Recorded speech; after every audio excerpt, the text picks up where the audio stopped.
ദയവായി channel subscribe ചെയ്ത് support ചെയ്യും. അങ്ങനെ രണ്ടുപേരും കോൺട്രാക്ട് സൈൻ ചെയ്യും. ഞാൻ ഈ റൂം യൂസ് ചെയ്തോളാന്ന് ടേങ് പറയുമ്പോഴത്തേക്കിനും ആദ്യം ഹ്യൂജൻ ഒന്ന് ഹെസിറ്റേറ്റ് ചെയ്യും. കാരണം അവന്റെ ചേച്ചി അവർക്ക് വേണ്ടിയിട്ട് റെഡിയാക്കി വെച്ചിരുന്ന റൂമാണ്. എന്നാൽ പിന്നീട് അവൾ സമ്മതിക്കും. റൂമിൽ കയറുന്നതിന് മുമ്പ് നോക്ക് ചെയ്തിട്ട് കയറാൻ പാടുള്ളൂ എന്ന് അവൻ പറയും. രണ്ടുപേരും അവരുടെ നമ്പേഴ്സ് സേവ് ചെയ്യും. ഇയാൾക്ക് ജോലിക്ക് പോകണ്ടേ, എങ്ങനെയാണ് കുട്ടിയെ ഒരു മാസം നോക്കാനായിട്ട് പോകുന്നതെന്ന് ഹ്യൂജൻ ചോദിച്ചിട്ടുണ്ടായിരുന്നു. അങ്ങനെ അവൻ രാവിലെ ഓഫീസിലേക്ക് പോകും. ആ സമയം കൊണ്ട് അവള് നെറ്റിലെല്ലാം നോക്കി കുഞ്ഞിന് എന്തൊക്കെ ഫുഡാണ് കൊടുക്കേണ്ടത്, എന്തൊക്കെയാണ് ചെയ്യേണ്ടതെന്നെല്ലാം സ്റ്റിക്കി നോട്ട്സ് ആയിട്ട് എഴുതി അവിടെ എല്ലാം ഒട്ടിച്ചു വെക്കും. അവൻ ഓഫീസിൽ എന്നിട്ട് എനിക്കുള്ള ലീവ് മുഴുവൻ ഞാൻ എടുക്കാൻ പോവാണ്, ഒരു മാസത്തേക്ക് എന്നെ ലീവ് എടുക്കാൻ സമ്മതിക്കണമെന്നൊക്കെ ബോസിനെ പറഞ്ഞ് കൺവിൻസ് ചെയ്യാനായിട്ട് ശ്രമിക്കും. ബോസ് ഫെറ്റേൺ ലീവിൽ പോയപ്പോൾ ഇവനാണ് എല്ലാ കാര്യങ്ങളും നോക്കി റെഡിയാക്കി കൊടുത്തത്. അവരിങ്ങനെ സംസാരിച്ചുകൊണ്ടിരിക്കുമ്പോൾ ഇവൻ ഒരു ഫോട്ടോഗ്രാഫർ ആയിരുന്നെന്ന് പെട്ടെന്ന് ബോസിന് ഓർമ്മ വരും. എനിക്ക് നിന്റെ ഒരു ഹെൽപ്പ് വേണമെന്ന് പറഞ്ഞിട്ട് അവനെ കുറെ ഫോട്ടോസ് എടുക്കാനായിട്ട് എവിടേക്കോ പറഞ്ഞു വിടും. ഇതിന് നീ സമ്മതിക്കുവാണെങ്കിൽ നിനക്ക് ഞാൻ ഒരു മാസത്തെ ലീവ് തരാമെന്നാണ് ബോസ് അവനോട് പറയുന്നത്. അവനത് സമ്മതിച്ച് പോവുക. ഒരു മോട്ടൽ റൂമിന്റെ കുറച്ച് ഫോട്ടോസ് എടുക്കാനാണ് ടേയും പോകുന്നത്. അതേ മോട്ടലിൽ തന്നെ ഫേമസ് ആയിട്ടുള്ള എമി ചൂ എന്ന് പറഞ്ഞ ഫോട്ടോഗ്രാഫറും വന്നിട്ടുണ്ടായിരുന്നു. ഒരു ആക്ട്രസിന്റെ ഫോട്ടോഷൂട്ടിന് വേണ്ടിയിട്ട് കറക്റ്റ് ആയിട്ടുള്ള ലൊക്കേഷൻ കണ്ടുപിടിക്കാനായിട്ടാണ് അവർ വന്നത്. പക്ഷെ അവർക്ക് അവിടുത്തെ അറ്റ്മോസ്ഫിയർ ഒന്നും ഇഷ്ടപ്പെടുന്നില്ല. അതുകൊണ്ട് സെക്രട്ടറിയുടെ അടുത്ത് പുതിയൊരു മോഡൽ കണ്ടുപിടിക്കാനായിട്ട് അവർ പറയും. അയാൾ ഓൾറെഡി കുറേ മോഡൽസ് ഇവർക്ക് വേണ്ടിയിട്ട് നോക്കിയിട്ടുണ്ടായിരുന്നു. ഒന്നും അവർക്ക് പിടിക്കുന്നില്ല. എന്തിനാണ് ഇങ്ങനെ ഒറ്റയ്ക്ക് കഷ്ടപ്പെടുന്നത്, ഒരു അസിസ്റ്റന്റിനെ വെച്ചുകൂടെയെന്ന് ചോദിക്കുമ്പോൾ എനിക്ക് അസിസ്റ്റന്റിന്റെ ആവശ്യമില്ല എന്നാണ് അവർ പറയുന്നത്. എന്നിട്ട് കുറേ കണ്ടീഷൻസും പറയും. ആ കണ്ടീഷൻസ് എല്ലാം ചേർന്ന ഒരു മോഡൽ വേണം കണ്ടുപിടിക്കാൻ എന്ന് പറഞ്ഞിട്ട് അയാളെ വീണ്ടും പറഞ്ഞു വിടും. അയാൾ അവിടുന്ന് റൂമിൽ നിന്ന് ഇറങ്ങുമ്പോഴത്തേക്കും തൊട്ടപ്പുറത്തെ റൂമിൽ ആരോ സംസാരിക്കുന്നത് കേൾക്കും. അത് ടേങ്ങായിരുന്നു. എമിച്ചു പറഞ്ഞ അതേ കാര്യങ്ങൾ തന്നെയാണ് അവൻ പറയുന്നത്. ഇതെല്ലാം ഈ റൂമിൽ കറക്റ്റ് ആയിട്ട് നമുക്ക് കിട്ടും, കുറച്ചും കൂടി ലൈറ്റ് അഡ്ജസ്റ്റ് ചെയ്താൽ മതി എന്നൊക്കെ വേറെ ആരെടുത്തോ ടേങ് സംസാരിച്ചുകൊണ്ട് നിൽക്കുകയാണ്. അയാൾ ഇത് ശ്രദ്ധിച്ചിട്ട് ഇയാൾ ഫോട്ടോഗ്രാഫർ ആണോ എന്ന് ചോദിക്കും. എന്നിട്ട് അവൻ എടുത്ത ഫോട്ടോസ് ഒക്കെ വാങ്ങി നോക്കും. അയാൾക്ക് അതെല്ലാം ഇഷ്ടപ്പെടും. എനിക്ക് ഈ ഫോട്ടോസ് ഒക്കെ വിൽക്കാമോ എന്ന് അയാൾ ചോദിക്കുന്നുണ്ട്. അല്ലെങ്കിൽ വേണ്ട, ഒരു ഹെൽപ്പ് ചെയ്താൽ മതി. ഫേമസ് ഫോട്ടോഗ്രാഫർ ആയ എമി ചൂവിനെ പറ്റി കേട്ടിട്ടില്ലേ, ഒരു ദിവസം എമിയുടെ അസിസ്റ്റന്റ് ആയിട്ടൊന്ന് വർക്ക് ചെയ്യാനായിട്ട് പറ്റുമോ, ഞാൻ 1 മില്യൺ നിങ്ങൾക്ക് ആ ഒരു ദിവസത്തേക്ക് വേണ്ടി തരാമെന്ന് അയാൾ ഓഫർ ചെയ്യും. എമി ചൂവിന്റെ പേര് കേൾക്കുമ്പോഴത്തേക്കിനും ടേങ് ഒന്ന് ടെംപ്റ്റഡ് ആവുന്നുണ്ട്. പക്ഷെ എനിക്ക് താല്പര്യമില്ല എന്ന് അവൻ അന്നേരം തന്നെ പറയും. താല്പര്യം ഇല്ലെങ്കിലും കുഴപ്പമില്ല, ഒന്ന് ആലോചിച്ചിട്ട് ഫൈനൽ തീരുമാനം പറഞ്ഞാൽ മതി എന്ന് പറഞ്ഞ് അയാൾ വിസിറ്റിംഗ് കാർഡും കൊടുത്തിട്ടാണ് പോകുന്നത്. ഹ്യൂജൻ ടേങ്ങിനെ വിളിച്ചിട്ട് ഒരു ബുക്ക് കൊടുക്കും. കുട്ടിയുടെ പ്രോഗ്രസ് നോട്ട് ചെയ്യാൻ വേണ്ടിയിട്ടുള്ള ചാർട്ടുള്ള ബുക്കാണ്. ഇത്രയും നാൾ ഞാനാണ് ഇത് ചെയ്തുകൊണ്ടിരുന്നത്, ഇനി മുതൽ ഇയാളാണ് ഒരു മാസം കുട്ടിയെ നോക്കാൻ പോകുന്നത്. അതുകൊണ്ട് ഇത് കൃത്യമായിട്ട് റെക്കോർഡ് ചെയ്ത് വെക്കണം എന്ന് പറയും. കുട്ടി കഴിക്കുന്നത്, കുളിക്കുന്നത്, ഉറങ്ങുന്നത് എല്ലാം റിയൽ ടൈം ആയിട്ട് റിപ്പോർട്ട് ചെയ്യണം എന്ന് ഹ്യൂജൻ പറയുമ്പോൾ അവന് ദേഷ്യം വരും. അല്ല, ഇയാളുടെ നേരത്തെയുള്ള ഹിസ്റ്ററി വെച്ചിട്ട് എനിക്ക് വിശ്വസിക്കാനായിട്ട് കുറച്ച് ബുദ്ധിമുട്ടുണ്ട്. കുട്ടിക്ക് ചോക്ലേറ്റും ഫ്രഞ്ച് ഫ്രൈസും ഒക്കെ വാങ്ങിക്കൊടുത്ത ആളല്ലേ, അതുകൊണ്ടാണ് എന്നെ ഇടയ്ക്കിടയ്ക്ക് വിളിച്ച് പറയാനായിട്ട് പറയുന്നതെന്ന് അവൾ പറയും. പിറ്റേ ദിവസം ഹ്യൂജൻ ഓഫീസിൽ പോകാൻ റെഡി ആയിട്ട് കുഞ്ഞിനെ ഫുഡൊക്കെ കൊടുത്തോണ്ടിരിക്കുകയാണ്. നോക്കുമ്പോൾ 8 മണിയാവും. അവൾക്ക് പോകാൻ സമയമായി. ചെന്നിട്ട് തേങ്ങനെ വിളിച്ചുണർത്തും.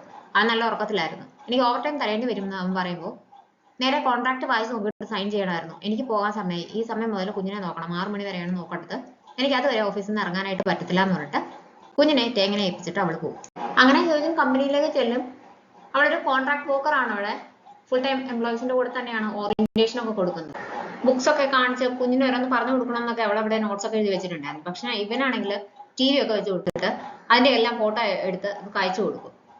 കുഞ്ഞ് TV കാണുകയാണെന്നൊന്നും നമുക്ക് മനസ്സിലാകാത്ത രീതിയിലാണ് ഫോട്ടോസ് ഒക്കെ അയക്കുന്നത്. കഴിക്കുന്നതും കുഞ്ഞിനെ പുറത്ത് കൊണ്ടുപോയി കളിപ്പിക്കുന്നു എന്നൊക്കെ പറഞ്ഞിട്ടാണ് അവൻ ഫോട്ടോസ് അയക്കുന്നത്. ശരിക്കും പറഞ്ഞാൽ അവന്റെ ഫ്രണ്ടിന്റെ അടുത്ത് കൊണ്ടുപോയിട്ട് അവിടെ എത്തി കളിപ്പിക്കുവാണ്. അവൻ അതിന്റെ ഇടയ്ക്ക് കൂടെ ഫോണൊക്കെ നോക്കിക്കൊണ്ടിരിക്കുന്നുണ്ട്. അവന് സ്വസ്ഥമായിട്ടൊന്നും കുളിക്കാൻ പോലും പറ്റുന്നില്ല. 6 മണി ആകാറായി എന്ന് കാണുമ്പോൾ അവൻ ആശ്വാസമാകും.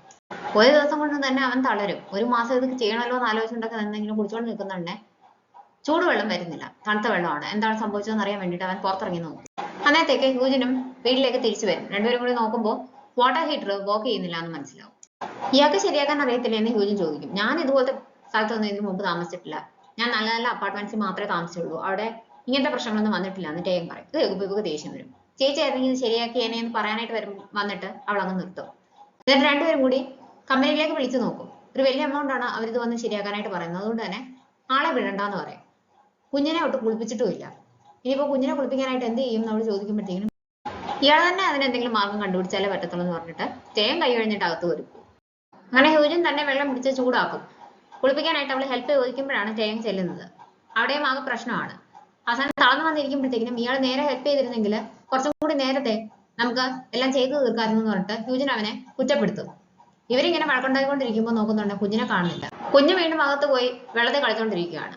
ഇവർക്ക് സ്വസ്ഥമായിട്ടൊന്നും ഇരിക്കാൻ പോലും പറ്റുന്നില്ല. ആകെ പ്രശ്നമാണ്. അങ്ങനെ ആദ്യത്തെ ദിവസം തന്നെ ഹ്യൂജിന് കുളിക്കാതെ ഓഫീസിലേക്ക് പോകേണ്ടി വരും. സെല്ലിൽ തന്നെ അസിസ്റ്റന്റ് മാനേജർ ചോയ് അവർക്ക് ഡോക്യുമെന്റ്സ് ഒക്കെ കൊണ്ടുവന്ന് കൊടുക്കും. അത് തലേദിവസം വന്നപ്പോൾ തന്നെ എല്ലാം നോക്കിയവൾ മനസ്സിലാക്കിയിട്ടുണ്ടായിരുന്നു. പോകാനായിട്ട് തുടങ്ങുന്നുണ്ടേ ഇയാളാണോ ആ പെൺകുട്ടി? ഇന്റർവ്യൂവിന്റെ ദിവസം ലോബിയിൽ ഒരു കപ്പിൾ വന്നിട്ട് വലിയ ബഹളമായിരുന്നു. ഇതുപോലത്തെ ഡ്രസ്സൊക്കെ ആയിരുന്നു. കാണാൻ ഇയാളെ പോലെയൊക്കെ എനിക്ക് തോന്നി. താൻ തന്നെയാണോ എന്ന് അവൻ ചോദിക്കും. ഇത് കേൾക്കുമ്പോഴത്തേക്കും അവൾ ആകെ പാനിക്കാവും. എന്നിട്ട് സെയോണിനെ വിളിക്കും. അവരുടെ കമ്പനി ബുള്ളറ്റിൻ ബോർഡിൽ ഒരു വീഡിയോ ആരോ പോസ്റ്റ് ചെയ്തു. അത് ആകെ വൈറലായി.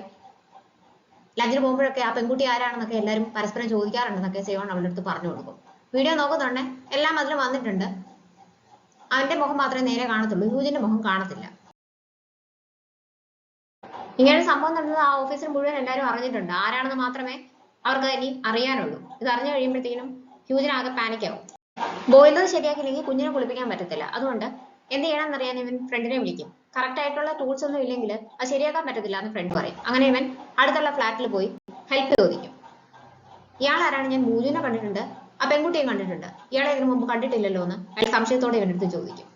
ഞങ്ങളൊരു ക്യൂട്ട് കപ്പിളാണ്, ക്യൂട്ട് ബേബിയെ റേസ് ചെയ്യണോ എന്നുള്ള രീതിക്കാണ് ഇവൻ മറുപടി പറയുന്നത്. വളരെ ബുദ്ധിമുട്ടിയാണ് അവൻ ഇതൊക്കെ പറഞ്ഞൊപ്പിക്കുന്നത്. ഇയാൾക്കിത് ശരിയാക്കാൻ അറിയാമോ എന്ന് ഇവന് സംശയമുണ്ട്. അവൻ സംശയിച്ചുകൊണ്ട് തന്നെ അയാളത് ശരിയാക്കാനായിട്ട് ശ്രമിക്കുമ്പോഴത്തേക്കും എല്ലാം കൂടി പൊട്ടിത്തെറിക്കും. അവൻ നോക്കുമ്പോഴത്തേക്കും അയാൾ സ്ഥലം വിട്ടിട്ടുണ്ടാവും. അവൾ വരുമ്പോൾ എന്ത് പറയുന്ന ആലോചിച്ചിട്ട് അവനാകെ പേടിയാവും. പെട്ടെന്ന് തന്നെ അതെടുത്ത് അടച്ചു വെക്കും. അസിസ്റ്റന്റ് മാനേജർ ചോ വന്നിട്ട് നമ്മുടെ ടീം ലീഡർ വന്നിട്ടുണ്ട്, പരിചയപ്പെടേണ്ടതെന്ന് യൂജനടുത്ത് ചോദിക്കും. അവൾ നോക്കുമ്പോൾ അത് യൂസങ് ആണ്. അവൾ പഴയ കാര്യങ്ങളൊക്കെ ഓർക്കും. ഇവര് കോളേജിൽ ഒരുമിച്ചായിരുന്നു. രണ്ടുപേർക്കും പരസ്പരം ഇഷ്ടമായിരുന്നു. പക്ഷെ തുറന്നു പറഞ്ഞിട്ടില്ല. അങ്ങനെ ഒരു ദിവസം തുറന്നു പറയാനായിട്ട് തീരുമാനിക്കും. ഇഷ്ടമാണെന്ന് അവൻ അവളോട് പറയും.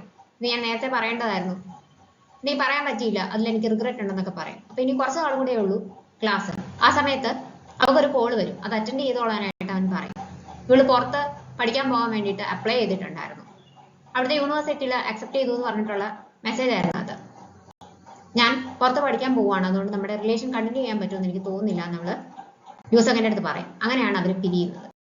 അവളെന്നൊക്കെ ആലോചിച്ച് പതറി നിൽക്കുമ്പോഴത്തേക്കിനും യൂസങ് ആണെങ്കിൽ വന്നിട്ട് ഒന്നും സംഭവിക്കാത്ത പോലെ എന്റെ പേര് പാർക്ക് യൂസങ് എന്നാണ്, ടീം 3യുടെ ടീം ലീഡർ ഞാനാണെന്നൊക്കെ പറഞ്ഞിട്ട് ആദ്യമായിട്ട് പരിചയപ്പെടുന്ന കൂട്ട് പരിചയപ്പെടും. ഹ്യൂജിൻ വന്ന് ബോയിലറിന്റെ സ്വിച്ച് ഓൺ ആക്കാനായിട്ട് നോക്കുന്നു. അത് ഓൺ ആവുന്നില്ല. ഇന്നലെ വരെ ഇത് ഓൺ ആവുന്നുണ്ടായിരുന്നു, ഇന്ന് എന്ത് പറ്റിയെന്ന് അവൾ ചോദിക്കുമ്പോഴത്തേക്കും ഇവനൊന്നും അറിയാത്ത കൂട്ട് നിൽക്കും. ഇയാൾ എന്തെങ്കിലും ചെയ്തോ ചോദിക്കുമ്പോൾ ഞാനെന്ത് ചെയ്യാനാന്ന് ചോദിക്കും. അങ്ങനെയാണെങ്കിൽ നമുക്ക് ഓണറിനെ വിളിച്ച് പറയാം, ഓണർ വേണം ഇതൊക്കെ ശരിയാക്കി തരാൻ, നമ്മുടെ ഭാഗത്ത് തെറ്റില്ലെങ്കിൽ പേടിക്കേണ്ട കാര്യമില്ല എന്ന് പറഞ്ഞിട്ട് ഇവള് ഓണറിനെ വിളിക്കാനായിട്ട്, ഇവനാണെങ്കിൽ കണ്ടുപിടിക്കില്ല എന്ന് വിചാരിച്ചുകൊണ്ട് നിൽക്കുകയാണ്. അതുകൊണ്ട് തന്നെ ഓണറിനെ വിളിച്ച് പറയാനായിട്ട് പറയും. ഇവള് വിളിക്കുമ്പോൾ ഓണർ കോൾ എടുക്കത്തില്ല. കണ്ടുകൊണ്ട് അയാൾ മനഃപൂർവ്വം എടുക്കാത്തതാന്ന് പറഞ്ഞിട്ട് ഇവൻ അവളുടെ ദേഷ്യം കൂട്ടിക്കൊണ്ടേയിരിക്കും. മെസ്സേജ് അയക്കാൻ തുടങ്ങി പറയാം. എന്നിട്ട് മെസ്സേജ് അയക്കാനായിട്ട് തുടങ്ങുമ്പോഴത്തേക്കും ഇത്രയും നന്നായിട്ടൊക്കെ മെസ്സേജ് അയക്കുവാണെങ്കിൽ, പ്രത്യേകിച്ച് ഇയാൾക്ക് പ്രായം കുറവാണ്, ഒരു പെൺകുട്ടിയാണെന്ന് അറിഞ്ഞു കഴിയുമ്പോഴത്തേനും വലിയ പ്രാധാന്യമൊന്നും കൊടുക്കത്തില്ല ഇങ്ങനെ കംപ്ലൈന്റ് ഒക്കെ പറഞ്ഞു കഴിഞ്ഞാൽ. അതുകൊണ്ട് ഞാൻ മെസ്സേജ് അയക്കാം, കുറച്ച് റൂഡായിട്ട് വേണം മെസ്സേജ് അയക്കാൻ പറഞ്ഞിട്ട് ഇവൻ ഫോൺ വാങ്ങി എന്റെ വൈഫിന് ഇവിടെ ഭയങ്കര ബുദ്ധിമുട്ടാണെന്നുള്ള രീതിക്ക് അയക്കാനായിട്ട് തുടങ്ങും. ഇയാളതിന് ആവശ്യമില്ലാതെ എന്നെ കല്യാണം കഴിച്ച കുട്ടിയാക്കുന്നതെന്ന് പറഞ്ഞിട്ട് ഇവൾ ഇത് തിരിച്ചു വാങ്ങിക്കും. അങ്ങനെ അങ്ങോട്ടും ഇങ്ങോട്ടും പിടിയും വലിയാവും. ഇതിന്റെ ഇടയ്ക്ക് ഒരു ഇമോജി സെൻഡ് ആവും. നല്ലൊരു ഫസ്റ്റ് ഇംപ്രഷൻ വേണം എന്നുള്ള രീതിക്കായിരുന്നു ഇവൾ അയക്കാനായിട്ട് തുടങ്ങിയത്. അതെന്തായാലും കുളമാവും. അതുകൊണ്ട് തന്നെ വേറെ എന്തെങ്കിലും ഹെൽപ്പ് വേണോ എന്ന് ഇവൻ ചോദിക്കുമ്പോഴത്തേക്കും ഡ്രസ്സെല്ലാം കൂടി ഡ്രൈ ക്ലീൻ ചെയ്യാനായിട്ട് ഇവള് കൊണ്ടുപോകും. അപ്പൊ ഞാൻ ഓവർ ടൈം വർക്ക് ചെയ്യുകയാണ്, അതിനെന്നോട് നന്ദി പറയണമെന്ന് ഇവങ്ങനെ പറഞ്ഞുകൊണ്ടിരിക്കുന്നതുകൊണ്ടാണ് ഇവള് ഓഫീസിൽ നിന്നുള്ള മെസ്സേജസ് ഒക്കെ ചെക്ക് ചെയ്യുന്നത്. നോക്കുമ്പോഴത്തേക്കിനും എല്ലാവർക്കും ഇവളുടെ ടീമിലേക്ക് ജോയിൻ ചെയ്യണം, അവരുടെ ടീം ലീഡർ നല്ല ഹാൻസം ആണെന്നുള്ള രീതിക്കൊക്കെ പറയുന്നു.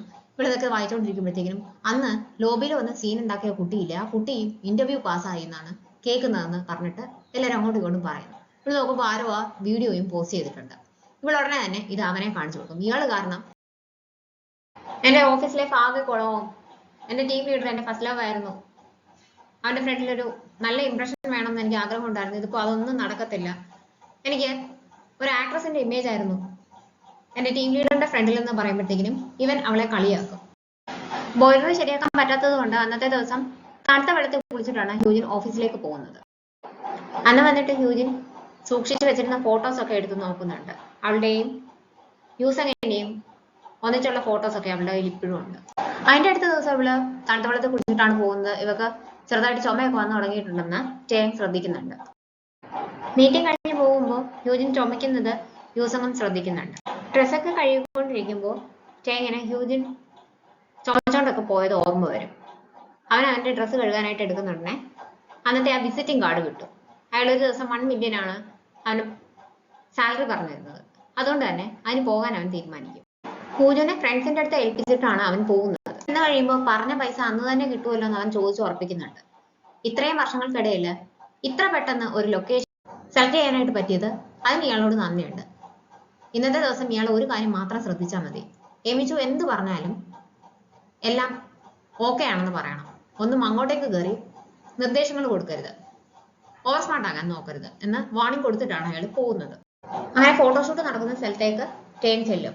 അവിടെ ചെല്ലുമ്പോൾ അവിടെ അറേഞ്ച്മെന്റ്സ് ഒക്കെ നടന്നുകൊണ്ടിരിക്കുകയാണ്. ലൈറ്റ് ഒക്കെ എങ്ങനെയാണ് അഡ്ജസ്റ്റ് ചെയ്ത് വെക്കേണ്ടതെന്ന് പറഞ്ഞിട്ട് അവൻ തന്നെ ഫോട്ടോസ് ഒക്കെ എടുത്ത് നോക്കും. ആ ഫേമസ് ഫോട്ടോഗ്രാഫർ വരുമ്പോഴത്തേക്കിനും എന്തൊക്കെയാണ് ചെയ്തേക്കുന്നത് എല്ലാം എക്സ്പ്ലെയിൻ ചെയ്യുന്നത് ടേങ് ആണ്. എനിക്ക് അസിസ്റ്റന്റിന്റെ ആവശ്യമില്ലാന്ന് പറഞ്ഞാൽ പറഞ്ഞു വിടാനായിട്ട് അവർ ശ്രമിക്കുന്നുണ്ടെങ്കിലും എനിക്ക് പൈസയുടെ ആവശ്യമുണ്ടെന്ന് പറഞ്ഞിട്ട് അവൻ പോകത്തില്ല. ഇവരൊരു ഫേമസ് ആയിട്ടുള്ള ആക്ട്രസിന്റെ ഫോട്ടോഷൂട്ട് നടത്താൻ വേണ്ടിയിട്ടാണ് അവിടെ വന്നേക്കുന്നത്. ആ ആക്ട്രസിന് ഒരു ഇല്ലീഗലായിട്ട് റിലേഷൻഷിപ്പ് ഉണ്ടെന്നൊക്കെ പറഞ്ഞിട്ട് ഇമേജ് ഒക്കെ ആകെ പോയിരിക്കുന്ന അവസ്ഥയിലാണ്. ഇങ്ങനെ ഒരു ഫോട്ടോഷൂട്ട് ചെയ്യാനായിട്ട് എനിക്ക് സമ്മതമല്ല എന്ന് പറഞ്ഞിട്ട് ആക്ട്രസ് ബഹളം വെക്കുമ്പോഴത്തേക്കിനും നിങ്ങളുടെ ഇപ്പോഴത്തെ ഇമേജ് വെച്ചിട്ട് അതിൽ നിന്നൊരു മാറ്റം വരാൻ വേണ്ടിയിട്ടാണ് ഞാൻ ഹെൽപ്പ് ചെയ്യാമെന്ന് പറഞ്ഞത്. നിങ്ങൾക്ക് എന്നെ വിശ്വസിക്കാതിരിക്കാം, പക്ഷെ എന്റെ ക്യാമറയെ വിശ്വസിക്കണമെന്ന് ഇവർ പറയുന്നത് ടേങ് അഡ്മയർ ചെയ്യുന്നുണ്ട്. പറഞ്ഞ് കൺവിൻസ് ചെയ്ത് ആ ഫോട്ടോഷൂട്ടിന് ആക്ട്രസിനെ കൊണ്ട് എമിച്ചു സമ്മതിപ്പിക്കും. ഇവർ ഫോട്ടോസ് ഒക്കെ എടുത്തുകൊണ്ടിരിക്കുമ്പോഴത്തേക്കും ലൈറ്റ് ഇങ്ങനെ പോയി തുടങ്ങും. ടേങ് ചെന്നിട്ട് ലൈറ്റ് കറക്റ്റ് ആയിട്ട് വെച്ച് കൊടുക്കുമ്പോഴത്തേക്കിനും ഇവർക്ക് അത് ഇഷ്ടപ്പെടത്തില്ല. എനിക്കിങ്ങനെ എന്റെ വർക്കിന്റെ ഇടയ്ക്ക് വേറൊരാൾ ഇടപെടുന്നത് ഇഷ്ടമല്ലെന്ന് അറിയത്തില്ല എന്ന് ചോദിക്കുമ്പോഴത്തേക്കും ഞാൻ ഇന്നൊരു ദിവസത്തേക്ക് അസിസ്റ്റന്റ് ആയിട്ട് വന്നതാണ്, അതുകൊണ്ട് തന്നെ നിങ്ങളെ പ്രീതിപ്പെടുത്തേണ്ട ആവശ്യം എനിക്കില്ല, പിന്നെ നിങ്ങൾ എയിം ചെയ്യുന്നത് എന്താണെന്ന് എനിക്ക് മനസ്സിലാവുന്നുണ്ട് എന്നൊക്കെ പറഞ്ഞിട്ട് ഇവൻ റെഫറൻസ് ഒക്കെ പറയുന്നുണ്ട്. ഇതൊക്കെ ഇവർക്ക് ഇഷ്ടപ്പെടും. എമി ജോന്റെ അസിസ്റ്റന്റ് ആയിരുന്നു ഒരു ദിവസം എന്ന് കേൾക്കുമ്പോൾ ഫ്രണ്ട്സിന് അത്ഭുതമാണ്. അവന്റെ റോൾ മോഡലായിരുന്നു ഫോട്ടോഗ്രാഫി ഒക്കെ ചെയ്തുകൊണ്ടിരുന്ന സമയത്ത്. അവരുടെ കൂടെ വർക്ക് ചെയ്യണം എന്ന് അവന് വലിയ ആഗ്രഹമായിരുന്നു. ഫോട്ടോഗ്രാഫി ക്വിറ്റ് ചെയ്തതിനു ശേഷം അവൻ എങ്ങനെ അങ്ങനെ ഒരു അവസരം കിട്ടിയെന്ന് അവർ ചോദിക്കുന്നുണ്ടെങ്കിലും അവൻ കൃത്യമായിട്ട് മറുപടി ഒന്നും കൊടുക്കുന്നില്ല. ഇനിയിപ്പോ കിട്ടിയ പൈസ കൊണ്ട് ബോയിലർ ശരിയാക്കാം, ആർക്കും ഇനി ഒരു പ്രശ്നം വരത്തില്ല എന്നുള്ള സന്തോഷമാണ് അവന്. അവൻ കുഞ്ഞിനെ വിളിച്ച് വീട്ടിലേക്ക് പോകും.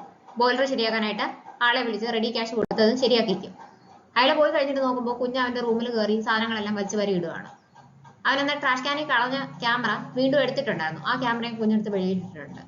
ക്യാമറ കയ്യിലെടുത്തിട്ട് കുറച്ചു നേരം അവൻ എന്തോ ആലോചിച്ചുകൊണ്ട് നിൽക്കും. തിരിച്ചു വരാനായിട്ട് ലിഫ്റ്റിൽ കയറുമ്പോഴും ഹ്യൂജിൻ ചുമക്കുന്നതൊക്കെ യൂസം കാണും. ഞാൻ ഇയാളെ കൊണ്ടുവിടാമെന്ന് പറയും. എന്നാണ് ഇങ്ങോട്ടേക്ക് താമസം മാറിയതെന്ന് ചോദിക്കുമ്പോഴത്തേക്കിനും കുറച്ച് നാളായി എന്ന് അവള് പറയും. എന്നെ കണ്ടപ്പോൾ പരിചയം കാണിച്ചില്ല, അതുകൊണ്ട് മറന്നു പോയിട്ടുണ്ടാവുമെന്ന് ഞാൻ വിചാരിച്ചു എന്നവള് പറയുന്നുണ്ടേ. അവൾക്ക് നേരത്തെ പരിചയം ഉണ്ടെന്നുള്ള രീതിക്ക് സംസാരിക്കാത്തതിൽ നിരാശയുണ്ടെന്ന് അവന് മനസ്സിലാവും. ഇവരെ പരസ്പരം കണ്ടിട്ട് ഇപ്പോൾ ഏകദേശം 7 വർഷം കഴിഞ്ഞിട്ടുണ്ട്. ഇങ്ങനെ കണ്ടുമുട്ടേണ്ടി വരുന്ന രണ്ടുപേരും വിചാരിച്ചിട്ടുണ്ടായിരുന്നില്ല. ഹ്യൂജൻ വീട്ടിൽ വരുമ്പോൾ എല്ലാം അലങ്കോലമായിട്ട് കിടക്കുകയാണ്. അവനൊന്ന് അടുക്കാനൊന്നും സമയം കിട്ടിയില്ലല്ലോ. അവൾ അത് അടുക്കാനായിട്ട് തുടങ്ങുമ്പോൾ അവിടെ ഇട്ടേക്ക്, ഞാൻ പിന്നീട് ചെയ്തോളാം എന്ന് അവൻ പറയും. ഇതെന്താ വീട് ഈ സ്റ്റേറ്റിൽ കിടക്കുന്നത് നമ്മൾ ചോദിക്കുമ്പോഴത്തേക്കും അവൻ നോക്കുന്നുണ്ടെ അവള് നനഞ്ഞിട്ടുണ്ട്. ഇയാൾ മഴ നനഞ്ഞോ എന്ന് ചോദിക്കും. ഇവിടെ എന്താ സംഭവിച്ചതെന്ന് അവൾ വീണ്ടും ചോദിക്കുന്നുണ്ടെ എനിക്ക് അത്യാവശ്യമായിട്ട് പുറത്തു പോകേണ്ടി വന്നു എന്ന് അവൻ പറയും. അപ്പൊ കുഞ്ഞിന്റെ കാര്യമോ, കുഞ്ഞിനെ എന്ത് ചെയ്തു, ഞാൻ പറഞ്ഞ കണ്ടീഷൻസിൽ ഇങ്ങനെയൊന്നും അല്ലായിരുന്നു എന്ന് പറഞ്ഞിട്ട് അവള് ദേഷ്യപ്പെടും. കുഞ്ഞിനെ കൊണ്ട് പുറത്തു പോവാണെങ്കിൽ എന്റെ അടുത്ത് റിപ്പോർട്ട് ചെയ്യണമെന്ന് ഞാൻ പറഞ്ഞിട്ടില്ലേ എന്ന് ഹ്യൂജൻ ചോദിക്കുന്ന കൂടി കേൾക്കുമ്പോൾ അവന് ദേഷ്യം വരും. അങ്ങനെയാണെങ്കിൽ എനിക്കും കണ്ടീഷൻസ് പറയാനുണ്ട്. എന്റെ റൂമിലേക്ക് ആരും കയറുമെന്ന് ഞാൻ പറഞ്ഞിട്ടില്ലായിരുന്നു. കുഞ്ഞ് ആ റൂമിൽ കയറി എന്തൊക്കെയാ കാണിച്ചതെന്ന് അറിയാവോ?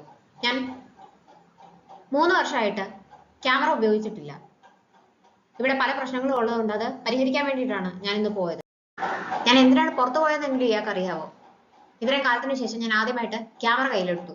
ഇയാളടുത്തൊന്നും പറഞ്ഞിട്ട് കാര്യമില്ല. ബോയിലർ ഞാൻ ശരിയാക്കിയിട്ടുണ്ട്, ആളെ വിളിച്ച് ഞാൻ ശരിയാക്കി എന്ന് അവൻ പറയും. ഹ്യൂജൻ കുളിച്ചിട്ട് വരുമ്പോഴും അവൻ ഒറ്റയ്ക്കിരുന്ന് സോജു കുടിക്കുവാണ്. കമ്പനിക്ക് വേണ്ടിയിട്ട് അവളും ചെല്ലും. ഇയാളുടെ കയ്യിൽ പൈസ ഇല്ലെന്നാണ് ഞാൻ വിചാരിച്ചത്, പിന്നെ എങ്ങനെയാണ് ബോയിലർ ശരിയാക്കിയതെന്ന് അവൾ ചോദിക്കും. ഇയാൾ എന്താ എന്നെ പറ്റി വിചാരിച്ചു വെച്ചേക്കുന്നത്? എനിക്ക് സ്വന്തമായിട്ടൊരു വീടുണ്ട്, പിന്നെ ഞാൻ ഇന്ന് ഒരു ദിവസം ജോലി ചെയ്ത പൈസ കൊണ്ടാണ് ആ ബോയിലർ ശരിയാക്കിയതെന്ന് അവൻ പറയും. എന്റെ കയ്യിൽ ഇപ്പൊ തരാൻ പൈസ ഇല്ല, 5 മാസം ഇൻസ്റ്റാൾമെന്റ് ആയിട്ട് തന്നാൽ മതിയോ എന്ന് അവൾ ചോദിക്കുന്നുണ്ട്. ഇനി 5 മാസം ഇവിടെ ഞാൻ താമസിക്കണമെന്നാണ് ഇയാൾ പറയുന്നത്. ഇയാളുടെ കൂടെ കൂടിയേ പിന്നെ കാര്യങ്ങളൊക്കെ കോംപ്ലിക്കേറ്റഡ് ആകാനായിട്ട് തുടങ്ങി. അതുകൊണ്ട് നമുക്ക് കൂടുതൽ അത് കോംപ്ലിക്കേറ്റഡ് ആക്കാതിരിക്കാനായിട്ട് പറഞ്ഞ സമയത്തിനുള്ളിൽ നല്ല രീതിക്ക് പിരിയാമെന്ന് പറയും. രണ്ടുപേരും അത് സമ്മതിക്കും. പിറ്റേ ദിവസം രാവിലെ ആകുമ്പോഴത്തേക്കിനും അവിടെ എല്ലാം മലങ്കോലമായിട്ട് കിടക്കുകയാണ്. ഇഷ്ടം പോലെ ബിയറൊക്കെ കുടിച്ചിട്ടുണ്ട് രണ്ടുപേരും. രാവിലെ അലാറം അടിക്കുന്നതന്നെയാണ് ടേങ് ഉണരുന്നത്. ഉണർന്നിട്ട് ടേങ് തിരിഞ്ഞു നോക്കുമ്പോൾ അടുത്ത ആരോ കിടപ്പുണ്ട്. അത് ഹ്യൂജിനാണ്. അന്നേരത്തേക്ക് ഹ്യൂജിനും ഉണരും. രണ്ടുപേരും ഒരു ബെഡിലാണ് കിടന്നുറങ്ങിയതെന്ന് അവർക്ക് അന്നേരമാണ് മനസ്സിലാകുന്നത്.